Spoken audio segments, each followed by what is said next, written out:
प्रिय आत्मा, आप सभी को जय मसीह की। आज हम एक ऐसे विषय पर बात करने जा रहे हैं जो हर बार चंद्र ग्रहण के समय चर्चा में आ जाता है। क्या मसीही लोगों को चंद्र ग्रहण मानना चाहिए?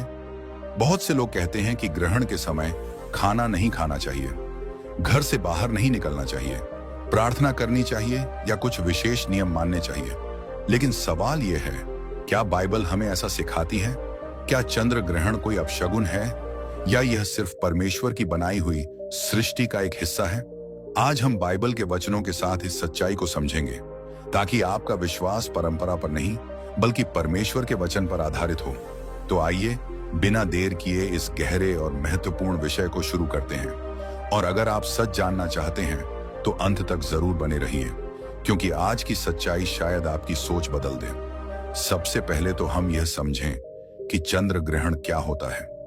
यह कोई जादू टोना या अलौकिक घटना नहीं है, बल्कि परमेश्वर द्वारा बनाई गई सृष्टि की एक स्वाभाविक प्रक्रिया है। जब पृथ्वी सूर्य और चंद्रमा के बीच आ जाती है तो पृथ्वी की छाया चंद्रमा पर पड़ती है और चंद्रमा अंधकारमय या लाल दिखाई देता है। यह वैज्ञानिक नियमों से होता है, ठीक वैसे ही जैसे सूरज हर रोज उगता और अस्त होता है। बाइबल हमें सिखाती है कि परमेश्वर ने सूर्य, चंद्रमा और तारों को बनाया है ताकि वे समय, दिनों, महीनों और वर्षों को दर्शाएं। उत्पत्ति 1 का 14 से 18 में लिखा है, परमेश्वर ने कहा, आकाश में ज्योतियां हों जो दिन और रात को अलग करें, और वे चिन्हों, समयों, दिनों और वर्षों के लिए हों। और परमेश्वर ने उन्हें आकाश में रखा कि वे पृथ्वी पर प्रकाश दें। यहां स्पष्ट है कि ये ज्योतियां परमेश्वर की रचना है और उनका उद्देश्य समय को नियंत्रित करना है, न कि किसी को डराना या अपशगुन लाना। अब सवाल उठता है कि फिर लोग ग्रहण के समय इतने नियम क्यों मानते हैं, जैसे खाना ना खाना, बाहर ना निकलना या विशेष प्रार्थना करना। ये नियम ज्यादातर हिंदू या अन्य सांस्कृतिक परंपराओं से आते हैं, जहां ग्रहण को अशुभ माना जाता है। कुछ लोग कहते हैं कि ग्रहण के दौरान किरणें हानिकारक होती हैं या भोजन दूषित हो जाता है। लेकिन क्या बाइबल में ऐसा कुछ है? बिल्कुल नहीं। बाइबल में ग्रहण के समय भोजन न करने या घर में बंद रहने का कोई आदेश नहीं है।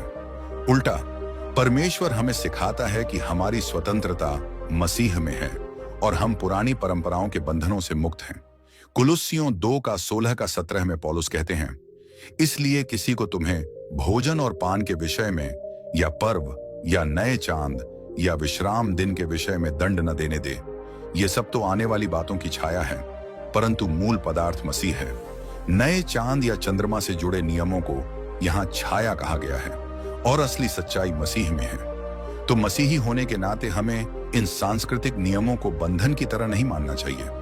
कई लोग ग्रहण को देखकर डर जाते हैं, सोचते हैं कि यह कोई बड़ा संकेत है या अंत के समय का पूर्वानुमान।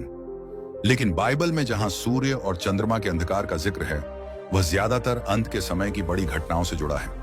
जैसे योएल 2 का 31 में, सूर्य अंधकारमय हो जाएगा और चंद्रमा लहू सा हो जाएगा, यहोवा के महान और भयानक दिन के आने से पहले। या प्रेरितों के काम 2 का 20 में यही दोहराया गया है। मत्ती 24 का 29 में यीशु कहते हैं, उन दिनों की क्लेश के तुरंत बाद सूर्य अंधकारमय हो जाएगा और चंद्रमा अपना प्रकाश न देगा और तारे आकाश से गिरेंगे और आकाश की शक्तियां हिल जाएंगी। लूका 21 का 25 में भी सूर्य और चंद्रमा और तारों में चिन्ह होंगे। ये वचन अंत के समय की महान घटनाओं की बात करते हैं, जैसे महाक्लेश, यीशु की वापसी और परमेश्वर का न्याय। ये सामान्य चंद्र ग्रहण नहीं है, क्योंकि हर साल कई ग्रहण होते हैं, लेकिन अंत के समय की ये घटनाएं पूरी सृष्टि को हिलाने वाली होंगी। तारे गिरेंगे, आकाश की शक्तियां हिलेंगी। एक साधारण चंद्र ग्रहण में ऐसा कुछ नहीं होता, तो हमें हर ग्रहण को अंत का संकेत मानकर घबराना नहीं चाहिए। यह परमेश्वर की रचना का नियमित हिस्सा है। अब बात करते हैं अपशगुन की। क्या चंद्र ग्रहण अपशगुन है? बाइबल में अपशगुन या शकुन मानना पाप है।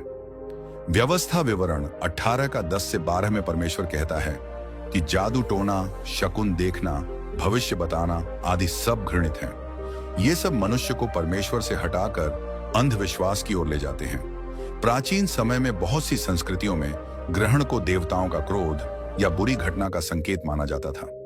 लेकिन मसीही विश्वास में हम जानते हैं कि सब कुछ परमेश्वर के हाथ में है भजन संहिता 19 का 1 कहती है, आकाश परमेश्वर की महिमा का वर्णन करता है और आकाश मंडल उसके हाथों के काम को प्रकट करता है। ग्रहण भी उसी महिमा का हिस्सा है। यह हमें परमेश्वर की महानता की याद दिलाता है, न कि डराता है। जब हम ग्रहण देखते हैं तो हमें डरने की बजाय प्रशंसा करनी चाहिए कि हमारा परमेश्वर कितना महान है, जिसने सूर्य और चंद्रमा को इतनी सटीक गति से चलाया है कि हम ठीक समय पर ग्रहण की भविष्यवाणी कर सकते हैं। कई मसीही भाई बहन ग्रहण के समय प्रार्थना करने या उपवास करने की बात करते हैं। यह गलत नहीं है अगर हमारा उद्देश्य परमेश्वर की महिमा करना हो, लेकिन इसे अनिवार्य नियम न बनाएं। अगर आप ग्रहण देखकर परमेश्वर की सृष्टि पर आश्चर्य करते हैं और प्रार्थना में समय बिताना चाहते हैं तो यह अच्छी बात है। लेकिन अगर आप सोचते हैं कि ग्रहण के कारण ही प्रार्थना करनी चाहिए या नहीं करने से कुछ बुरा होगा, तो यह अंधविश्वास है। हमारा विश्वास हर समय प्रार्थना पर आधारित होना चाहिए, न कि किसी खास घटना पर। 1 थिस्सलुनीकियों 5:17 कहता है, निरंतर प्रार्थना करते रहो। यह हर समय का आदेश है, ग्रहण के समय का नहीं। दोस्तों, सोचिए कि यीशु के समय में भी ग्रहण हुए होंगे, लेकिन बाइबल में कहीं नहीं लिखा कि यीशु या चेलों ने ग्रहण के कारण कोई विशेष नियम माने। उल्टा, यीशु ने हमें सिखाया कि हमारा ध्यान परमेश्वर के राज्य पर हो। मत्ती 6:25-34 में वह कहते हैं कि चिंता मत करो, परमेश्वर सब कुछ संभालता है। ग्रहण जैसी छोटी घटनाओं से डरना हमारी चिंता दिखाता है, लेकिन मसीह में हमारी स्वतंत्रता है। हम खा सकते हैं, बाहर जा सकते हैं, सामान्य जीवन जी सकते हैं। अगर कोई भाई बहन सांस्कृतिक कारणों से ग्रहण के समय उपवास करना चाहते हैं तो ठीक है, लेकिन इसे दूसरों पर थोपना गलत है। रोमियो 14:5-6 में पौलुस कहते हैं कि कुछ लोग एक दिन को दूसरे से बेहतर मानते हैं, लेकिन हर कोई अपने प्रभु के लिए मानता है। तो ग्रहण के नियम भी व्यक्तिगत हो सकते हैं, लेकिन बाइबल आधारित नहीं। अब गहराई में जाएं। कई लोग कहते हैं कि ग्रहण के दौरान नकारात्मक ऊर्जा होती है या भोजन दूषित हो जाता है, लेकिन विज्ञान बताता है कि ग्रहण के दौरान कोई हानिकारक विकिरण नहीं बढ़ता। चंद्र ग्रहण में तो चंद्रमा पर सिर्फ छाया पड़ती है, कोई रासायनिक बदलाव नहीं, भोजन पर भी कोई प्रभाव नहीं पड़ता। ये सब पुरानी मान्यताएं हैं जो बाइबल से नहीं आती। मसीही होने के नाते हमारा मानक बाइबल है। अगर बाइबल न कहे कि ग्रहण के समय कुछ विशेष करना है तो हमें डरने की जरूरत नहीं। परमेश्वर ने हमें भय नहीं बल्कि प्रेम, सामर्थ और संयम का आत्मा दिया है। 2 तीमुथियुस 1:7। कुछ लोग ग्रहण को यीशु के क्रूस पर चढ़ने के समय की अंधकार से जोड़ते हैं। मत्ती 27:45 में लिखा है कि दोपहर के तीसरे पहर से छठे पहर तक सारी पृथ्वी पर अंधकार छा गया। यह कोई सामान्य ग्रहण नहीं था, क्योंकि ग्रहण पूर्णिमा पर नहीं होता और यह 3 घंटे तक चला। यह परमेश्वर का चिन्ह था कि पाप के लिए यीशु ने न्याय सहा। लेकिन आज के ग्रहण उससे अलग हैं। वे नियमित हैं और हमें याद दिलाते हैं कि परमेश्वर नियंत्रण में है। तो निष्कर्ष क्या है? मसीही लोगों को चंद्र ग्रहण से डरने या विशेष नियम मानने की जरूरत नहीं है। यह परमेश्वर की सृष्टि का सुंदर हिस्सा है। हमें इसे देखकर परमेश्वर की स्तुति करनी चाहिए, न कि डरना चाहिए।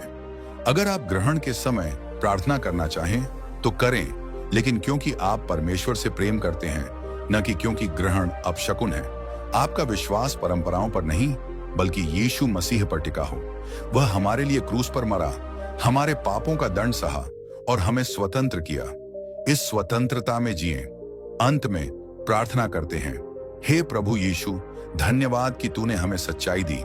हमें अंधविश्वासों से मुक्त रख और तेरे वचन पर दृढ़ कर। तेरी सृष्टि हमें तेरी महिमा दिखाए। आमीन। तो दोस्तों, आज हमने बाइबल से समझा कि चंद्र ग्रहण कोई अपशकुन नहीं, बस परमेश्वर की सृष्टि का हिस्सा है। अब आप बताइए, क्या यह सच्चाई जानकर आपका मन शांत हुआ? नीचे कमेंट में जरूर लिखिए।